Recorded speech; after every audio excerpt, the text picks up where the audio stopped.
Today we are joined by legendary rapper Tragedy Khadafi. How you Yes, doing today, sir. sir? Beautiful, amazing.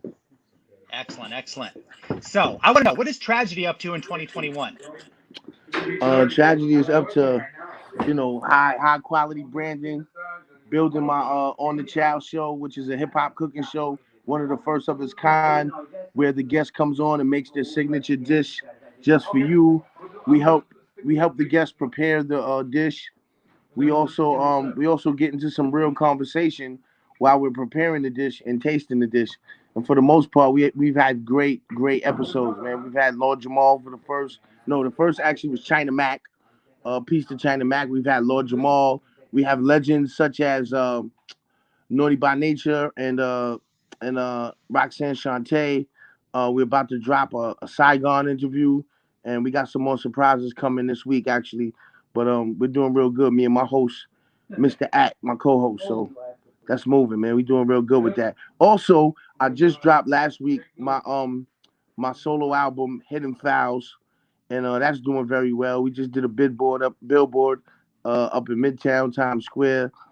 We getting a lot of good feedback, a lot of good reviews on the album. So that's what I'm up to in 2021. Nice. One of the songs on Hidden Files I like a lot is "We Still Here" with Nori. Tell me about that. Oh yeah, again, the premise of Hidden Files is basically joints I had in the vault, similar to in the same vein as Lost Tapes, joints that I had in the archives that for whatever reason that I recorded at the time I didn't necessarily put out. So one day I guess with this whole COVID thing, you sit around and you're doing nothing and you kind of like do spring cleaning. So I did spring cleaning on my drive and was like, yo, you know what? This shit is kind of hot. I'm gonna keep this joint. I should put this out. Why didn't I put this out? Why didn't I put that out? And I wanted to do something special for the fans and the supporters of my career and my brand. So that's the premise of Hidden Files. So the We Still Here was a joint I did with Nori years ago. Like some of the songs, people don't believe it. Like I did some of the songs in like 2014. Yeah, I would have believed it was a brand new song. Yeah. Nah, I did it a while ago, but obviously with me coming off of Drink Champs, the time was relevant and made sense. So Give you the idea to have a hip hop cooking show. That's very interesting. um, like I was explaining to a colleague of mine the other day, and he was like, "Yo, this is actually it was Cool V. I was talking to Cool V, and he was like, "Yo, this is good for people to see Trage laughing and smiling because there was a time, younger Trage, where my music was a lot more militant, and you just didn't see me smile. But you get, I don't like to say older, you get more mature, and you get a little more comfortable in your own skin, and you don't got to be like this on everything. Sure, sure. Very good. The child was just a more, me more comfortable in my own skin. Everybody has to eat, and for the most part, I love to cook, which is another side of me. A lot of people don't, get to see and realize. Sorry about that with the camera. Excellent. So let's kind of go to the beginning. What type of kid were you? Say it again. Let's go to the beginning. What type of kid were you? Um, I mean, like some of us growing up, life wasn't perfect. I came from a very dysfunctional family. Um, and it weighed on me a lot as a kid, and I had a rough time navigating through it, for lack of a better term. And yeah, like it was a lot of challenges for me growing up. As far as like, especially where I come from, Queensbridge, and growing up in the time and the era, and my neighborhood was rough and things of that nature. But for the most part, I went through a lot coming up, and like I said, navigating through those times in my life. I see. So who or what got you into music?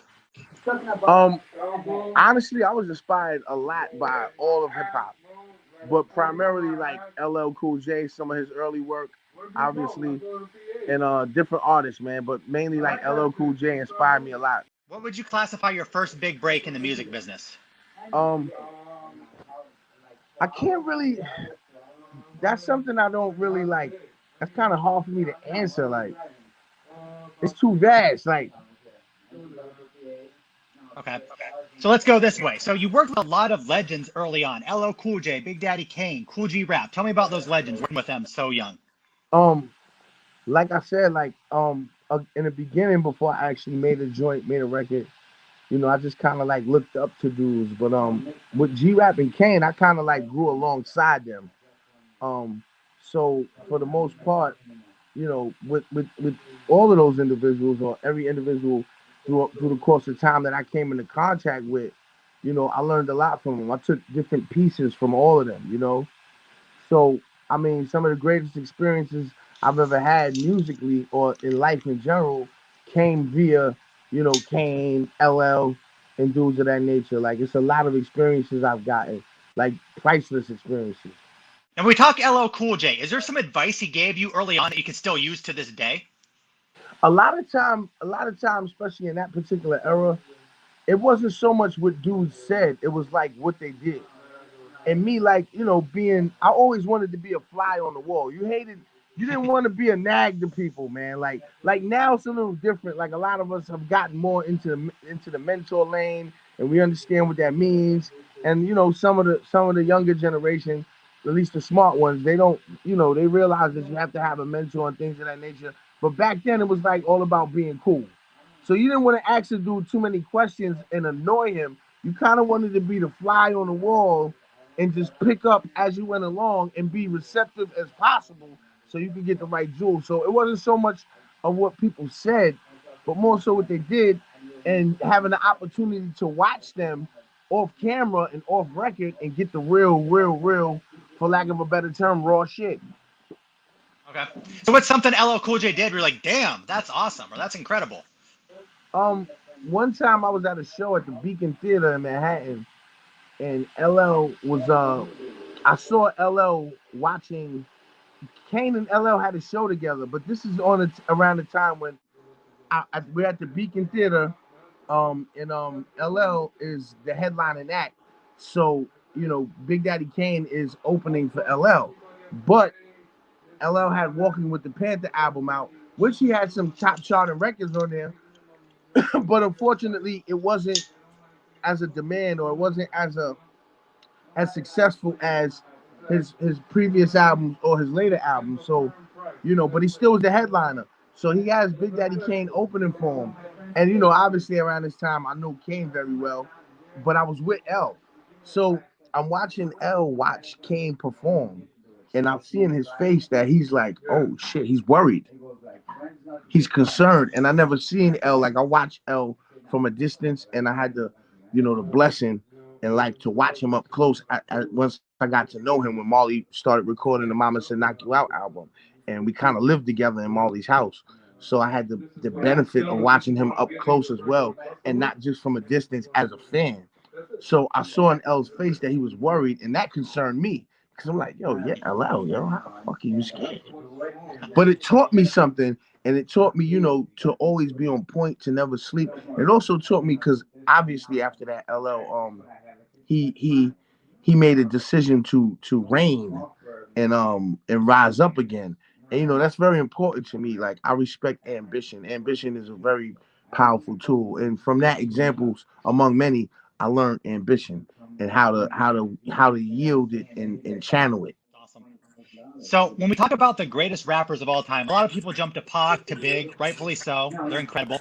But can we officially say LL Cool J is definitely in that category as a GOAT? Of course, I mean it would be a crime for us to say LL is not one of the greatest of all time. That's Look at insane. his But catalog. Yeah. a lot of times it's based on a person's perspective of what greatness is, and your level of greatness may be of a lower standard to mine. But again, it's your opinion. But when I think of greatness, I take in different standards and categories. Not just the body of work, obviously, in the course of time that you've been able to maintain your quote unquote greatness, but a lot of things come into play, like what era you came out in and what competition you were up against. Because it's easy to be great. It's easy to be if you're a Jordan and there's no competition really, or a certain level of competition. Yep. LL aspired to that greatness when he's had some fierce competition against him. So when we talk about some of your classics, I love the song LALA. You work with Mobb Deep, Capone, and Noriega. Tell me about that song. I mean, it came together by way of an idea and concept. Obviously, I felt the way when the Dog Pound and Snoop came through and crushed the buildings, And again, peace to the Dog Pound, peace to Snoop. I love them. They're wonderful artists and or producers and or influences in the culture. They provide a lot and have given a lot to this culture. And I also saw it as an opportunity to bring some awareness to my group at the time, Capone-N-Noreaga. So it initiated as an idea and a concept. And if you look at it throughout the course of time, a lot of people in hip hop have gotten on. I mean, let's face it, careers have been made and destroyed by way of battling. So and in the case of CNN, Capone-N-Noreaga, that was definitely one of the pillars, or one of the perpetuators, I should say, to help launch CNN's career. Definitely. So I love the song. I love doing it, and I love the spirit of competition. And I also love the fact that we kept it in the lane of sportsmanship, and it didn't go any further, and where lives were threatened or things of that nature. So it's good to have sportsmanship for the craft and for the culture. But that all evolved around, I should say, revolved around LALA and the concept, and bringing that song forth. I loved how you said that. So it was just kind of competition. No one really took that much exception to it. It wasn't that big of an I issue. mean, I'm not gonna say we didn't take it somewhat personal. I mean, it's like obviously we have a connection to where we're from, and the hip hop that we've helped you know birth on this side. We have a intimate connection to it, as I'm sure they do as well. The way they rep their neighborhoods and their parts of the globe, but not so much that it exceeded in a threatening way, or to bring back any bodily harm to anybody. And I think that's what it's about. Hip hop was never about hurting anybody, man. If anything, it was about helping people and helping people grow, and kind of infusing cultures and different diversities in the culture of hip hop and bringing us together. So I think that's real important. So one story throughout hip hop history I've always been intrigued by is, so Capone and Nori, they're out, they see Biggie. They go up to him, they kind of run up to him like, yo, let us spit for you, let us rap for you. Biggie says yes. Biggie loves Capone, not so much Nori. He wants to sign Capone to Junior Mafia. You hate the idea, you tell him not to. He listens and it works. I would love to hear your side of that story.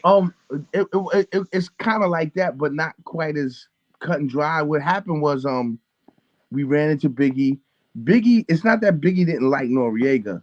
It's just he liked Capone because Capone fit in his agenda. He had Junior Mafia. Capone was nice. Capone had a certain style of dress. He had a certain backstory to him. And, his name was Capone. So when you think Junior Mafia, a guy like Capone fits right in. Great point. And I didn't tell Capone not to do it. What I said, if you do this, you're gonna get on.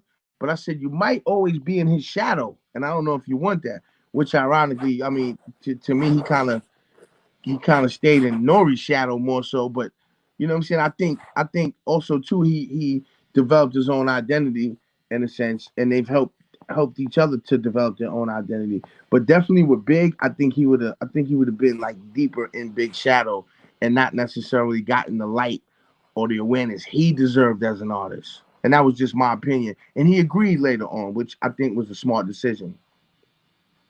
Do you think he would have got lost in the shuffle with Junior Mafia as well, being that there was 9 members?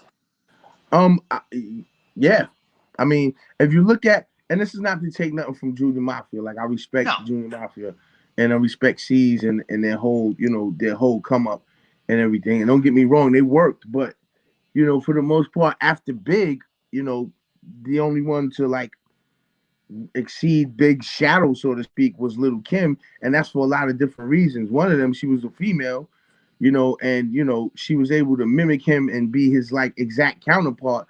But everybody else, to me, they didn't necessarily exceed Big, and I think that's what you do as when you bring out a group. Like if you look at Drake exceeded Lil Wayne, but that's what Lil Wayne wanted, and I think it only makes sense to do that. The next one behind you should exceed you.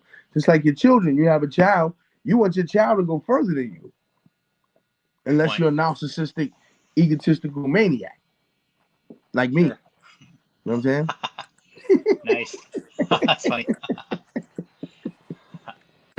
I'm just joking, but I'm not. That's But fun. go ahead. I like a little bit of truth to it, but maybe not so much. Maybe not, maybe so. I don't know. We brought up Mobb Deep briefly. How's it working with them? I mean, I just did something with Havoc. I can't necessarily put all the way out there yet, but you'll see soon. But Oh, I started. You know, you could partially say I'm partially responsible for them because I gave Havoc his name. And if you look at like my did you? past documentary, the story, tragedy, the story of Queensbridge, Havoc says it himself. He's like, "Yo, Trage gave me my name. Trage developed me. You know, the first person to ever hear me was Trage." Why did you give him that name? What made you think Havoc for him? Because he reminded me of myself, and Havoc was actually to me like an attribute of tragedy. Excellent. What can you tell me about Prodigy? Unfortunately, we lost him way too soon. Yeah, man. You know, unfortunately, you know, I think he was a great artist, and that's all I'm gonna say. Okay, very good. So another classic I want to talk about when we're talking CNN. Tell me about TONY. People still talk about your verse all the time. Oh man. Like I said, I'm fortunate enough to have worked on that record, and the producer Nasheem Myrick was coming off of his, not coming off, but was like he had just put out, did Who Shot You and all these records, and you know he was part of Hitmakers with Bad Boy, one of Puffy's premier producers. And we got a hold of him to do a track, and he was all the way with it. He was like, "Yo, I'm used to doing shit like this for Big, but it'd be dope to work with a more street artist, so to speak. Not to say Big wasn't street, but a more hardcore group." And it came together, and like he played the beat, and we was like, "Yo, that shit is crazy right there," because it was like it's very unorthodox.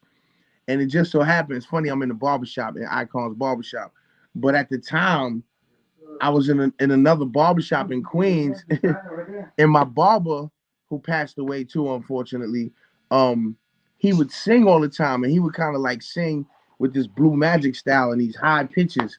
And I was like, "Yo, I want you to come and sing on this track." And he's like, "Word, nobody likes my singing. They say I'm too old school." But I'm like, "Nah, I want the element of you in the background." And I have them in the background. If you listen to TOY, I got them going, Allah, Allah, Allah, and that's actually my barber. So just putting all these little Wow. counterparts together. Like when I hear a song, I think of not just the song and what I'm gonna say, but like the full execution and the body of the song. So when we came and all we did that and added our respective parts, it just was a magic that came together. For me, I was a little nervous with doing that song because I had smoked some weed, and I don't really smoke weed anymore. I used to, and I love it, but and I'm gonna tell you why I don't smoke weed anymore. But I used to love smoking weed, and this is around the time where I still was trying to like smoke weed, but it made me paranoid for some reason one day. Like one day I smoked some weed, and that shit made me smoke. I was like smoking Friday, so that shit made me so paranoid I couldn't smoke it anymore. I don't know, but you know, being that I loved smoking it before, I said let me try it one more time. So I'm in the studio. We in Bad Boy Studio, and I smoke some of this shit, and I automatically get paranoid. So I'm like, oh man, and it was time for me to do my verse, and I couldn't do it around everybody. So I asked everybody to leave the fucking studio. Hold on a second. I asked everybody to leave the studio. So everybody's like, "Yo, what the fuck you mean leave the studio, man?" I'm like, "Yo, just trust me, just leave the studio." So everybody left, and thus you have the TONY verse. I did the verse, had them all come back in, and they're like, "Yo, this shit is fire. We'll leave the studio a little more next time." You know what I'm saying? Wow. That's incredible. You brought up Bad Boy. I heard you say in an interview not that long ago that you invented the remix before Diddy. Help me understand that. Um, well, I can't say what I meant by that is this, right? Diddy definitely made the remix mainstream, and it Okay. wasn't so much of me inventing the remix, but like you had dudes and Diddy commercialized the remix, and I respect Diddy. He's a visionary. He's smart enough to bring it mainstream because one thing, something can't be successful without the demand being there.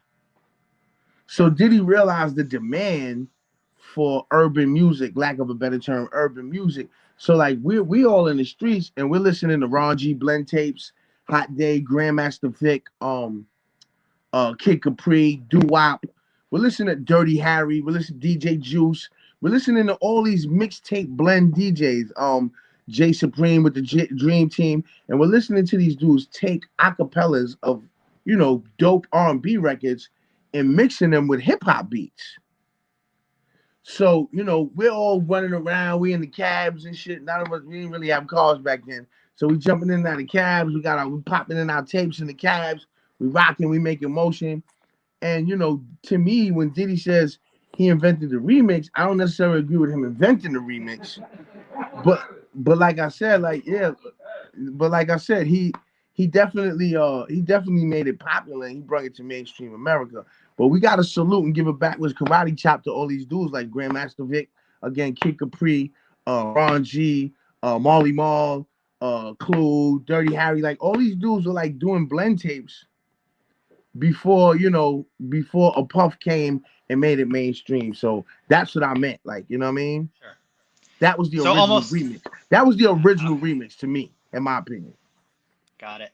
So it's almost like, the TV was already invented. It was black and white, but somebody made it color. That person that made it color TV didn't invent it, but they took it to the next level. To the next level and made and commercialized it and made it mainstream, popular, and accessible.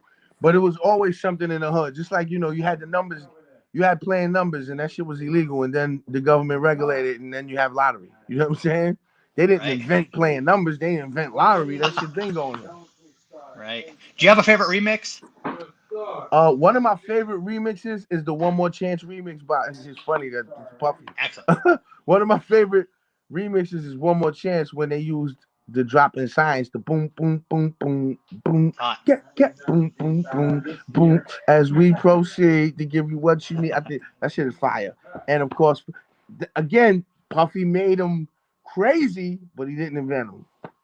Sure, sure. I was taking that One More Chance as one of the ones on the top of my head. Also, another one that maybe people don't always realize is a remix. What about Bone Thugs and Harmony Crossroads? Oh, fire, fire, fire. And see, again, it's like as I'm telling the story, I'm glad that I could be real with it and be like, yo, nah, Puff definitely made it fire. But because it's funny, like some of my favorite remixes, fucking Puff did them, so I can't shit on them. Right. Flavor in Your remix was hot. Come Yeah. on, you know what I'm saying? You can't shit on him. Like Yeah.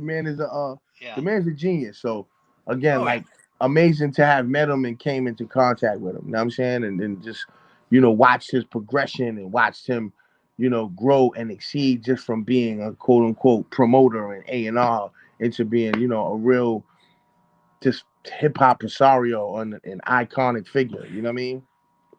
Absolutely. No two ways about it. Can we say that Queensbridge has produced the best rappers?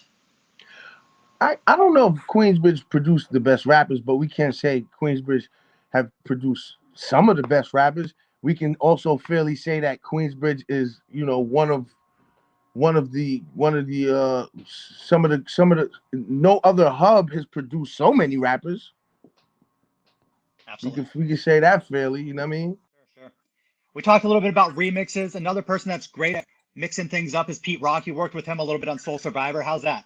Yo, Pete Rock is one of the most amazing dudes. He just hit me the other day. We always hit each other actually, but he hit me the other day and he was like, "Yo, man, I'm tight with you, man, because I dropped this album." And he's like, "Yo, why are we not make? You know what I do?" He's like, "Yo, you know what I do? What's up?" Basically, like, come on, this is what I do. Why the fuck you ain't got me on the album? And but Pete is an amazing dude, man. I met Pete. Yeah, I met Pete with Marley Marl and Heavy D. Rest in peace. Heavy D brung Pete Rock over with him to meet Marley one day, and from there, like I vibe with Pete. But Pete is a genius. I mean, the fucking Down with the King remix. Come on, come on. Like Please. that's Is there a that better shit is song than like that? that shit like that shit revived Run DMC's career. You know what I'm saying? Much respect to Run DMC, high salute. That shit just brung Run DMC back to life. Like Down with the King, you He came wanna out be? swinging. Yeah, sweet. Were you at the video shoot? No, I wasn't. I wasn't there for that one. Wish I was though. When we talk about some of your classics, tell me about The Intelligent Hoodlum. That came together. I'm actually writing a book on that. Really? That yeah, that came together with my being released from prison when I was younger, and me getting knowledge of self and just realizing that the world was a much bigger place than I thought it was. So, and coming into like quote unquote having my eyes open, so to speak. Because I ain't ashamed. I was from the streets, so I didn't really know too much about anything. You know what I mean? So, I I started to delve out into the world and more into society by, via information that I wasn't necessarily privy to or, aware of. And that kind of opened my eyes and caused me to look at the world a little different. And I wanted to talk about it. And me being in that vein and mindset was, the Intelligent Hoodlum was the byproduct of that. So that's how I came into creating that album. And again, like, I looked at it like, yo, I do a crime, I go to jail, I'm accountable for myself, and the president is accountable for the nation, so or the government, and whatever goes down with the government, if it's doing bad things, the president should be accountable for it. And I made arrest the president. You know what I'm saying? Which was a naive, kind of innocent way of, categorizing it or you know, putting it in a little box, for an 18-year-old kid. But that was my attempt at fighting for something that I thought was right. Oh, this album came out in 1990, and me just Yeah. researching comments in the last few hours, this is what people are writing. One of the best albums I've ever heard. It inspired me to get into music. And another guy said, this album made me the man I am today in 2021. How does that make you feel? That makes me feel great, man. Again, I've at a price, I've, been able to basically, I like to call it time travel. You know what I'm saying? Like, I've been in and out of eras. You know what I'm saying? I started in the 80s. I've been in and out of eras. So, like, I'm one of the only artists of my age and in my genre to be somewhat relevant in each age of hip hop, once I came into it. So for someone to tell me that I've had that type of influence, and I didn't set out to do that. Again, I said again, I was a street kid. I never thought I would have that type of impact. So to me, it's like, aside from making money, like, that's one of the greatest compliments life could ever bestow on me. You know what I'm saying? Like, humbly I accept that and gracefully, but that's one of the best things I could ever hear, because you can imagine the shit I heard coming up as a kid. Like, you know what I'm saying? The shit that would happen to me. Oh, you'll never make 18 and shit like that. And like, Right? you know, and not to harp on that, because I'm on good vibes. I feel fucking amazing these Sure. days. Like, I'm fucking Absolutely. excellent. You know what I'm saying? But and, I'm not harboring on any negative shit, because life is sweet right now. But like, I do look back at times and be like, damn, man, like, if I believed my uncle, I wouldn't be shit. Like, if I believed and he just didn't have the vision I had for myself and couldn't see it, and I can't knock him for love him too. You know what I'm saying? But it's beautiful to hear that. Like, that shit really touches me. No Yeah, that's freaky shit. incredible. Yeah. Yeah, definitely. So, how was it in hip hop when it was late 80s, early 90s? I mean, hip hop was still supposed to be a fad with a lot of people. How was it working on music then? Yeah, like, I remember seeing an article, I think it was Time Life, and it was like, it won't live past 15 years and shit like that. And part of me, a lot of me was upset because of that, because I was like, yo, they're gonna kill it. But in my heart, I knew if people just could love it like I did, like, it would live forever. And now today, 2021, look how much it has become a part of our culture. Not a part of our culture. To me, in a lot of ways, it has become culture. Absolutely. And you look at an insurance commercial and you got who there it is, who there it is. Like, you look at a Tag team. fucking Burger King commercial, you got hip hop. You look at a car commercial, you got hip hop. In some schools, it's required reading. Hip hop is a course. And that shit is amazing, yo. Cause I mean, this Definitely. shit started off in the ghetto, in the streets of the ghetto. This is why, yo, I tell kids all the time, yo, especially kids in the ghetto. And it doesn't just stop there, because you got white kids you got different nationalities in different areas who go through bullshit and who are under people who have no fucking vision. They have no vision. Like, you'll have a kid where he might not pay attention in class. You don't pump him with fucking drugs and tell him he has a learning disability. No, he has a different way of learning. But because of your lack of vision, because you can't you can't compartmentalize him or categorize him in the way that you're used to doing, based on your curriculum or based on your system, he's different in a sense where he's below, he's devalued. Now imagine how many kids believe that. Like, what if I wasn't, a stubborn little motherfucker and I believed that? Now, part of me did believe a lot of that shit, but all of me didn't. So now when I look at hip hop has exceeded all of these death threats. I call them death threats. Hip hop is hip hop has received death threats from Time Life and Time Magazine and fucking mainstream news and some of the biggest news reporters in the world who could have killed it. But it wasn't in their hands. It was in the hands of the future and in the hands of the visionaries. And case in point is a lot of these children. That's why I'm so glad they have different. They're creating like charter schools and different kind of schools because imagine, just imagine. Like, look at hip hop. Hip hop was a spark of vision and creativity. Imagine the kids who aren't killed mentally in these new schools or new systems of learning. Imagine what the fuck they'll create and bring to the world because they didn't lay in the grave and believe in some dead fuck's idea and concept of learning. Wow, what Make an sense answer. I to wasn't you? expecting that. Absolutely, that's a great answer. You're dropping some knowledge. I mean, Excellent. it's just all reality to me. Like, Yeah. just think about that shit. Like, just even ways of doing business. Like, you got people like the guy who started Amazon. Like his whole template. If he followed the template of like a Ford, maybe that shit wouldn't have worked for Amazon. Yeah. Like Absolutely. you got different. We come up in a system, especially in our educational system, that basically to me, like feeds zombieism and raises zombies. Like you can't have independent and creative thinkers like that. True. That's a good point. I mean, I remember being in a sales job years ago. They all wanted us to be like a certain person. All right, Nick, you need to be like this person. Maybe I can learn from him, but myself, people are going to see right through that. Exactly. And you can't fail at being yourself. And look, for instance, look at you now. You're doing a hip hop interview. I mean, you're doing an interview. Like, what if somebody said, oh, look at this guy. He shouldn't do a hip hop. He shouldn't be interviewing a hip hop artist. Nah, man. It's about bridging gaps and coming together, sharing knowledge and experiences, and both of us walking away, so to speak, and building from that and taking those experiences into other realms, man. Like opening this shit up, man. Like let's open this shit up and to the possibilities of what the fuck it could be, man. Absolutely. Really cool. So another album that you had that I really enjoyed was in 2007, The Death of Tragedy. What did that mean, I guess? It's funny because I've been thinking about that lately.